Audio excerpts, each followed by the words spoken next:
Hey everybody, what is going on? I hope you guys are all doing well, and welcome to another tutorial video. In this video, I'm going to be explaining to you guys how you can connect Activecampaign to WordPress, so let's get right into it. Now, Activecampaign is a site for managing your campaigns, your marketing campaigns, and expanding your business through marketing, and WordPress is, of course, the famous website building service, which you can use to create a website for your business. Now, to connect these two, what you need to do is you need to go over into WordPress. And once you're in WordPress, what you're going to do is click on plugins in the bottom left. Once you're here, you'll see a list of all these plugins. And what we're going to search up is Activecampaign.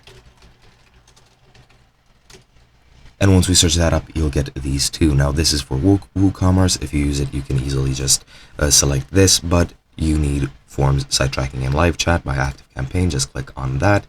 And you can upgrade and activate because it's free on the business plan.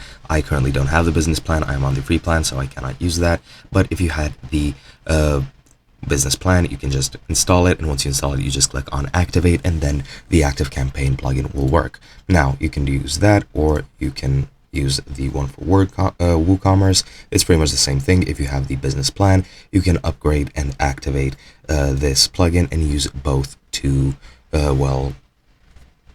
manage Activecampaign through WordPress and connect the two services. Now, this is used to store data, and you can do whatever you want with the WooCommerce integration.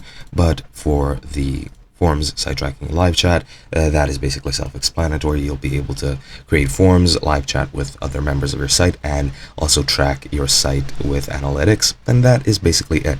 Hope you guys enjoyed, and I'll be seeing you guys in another video.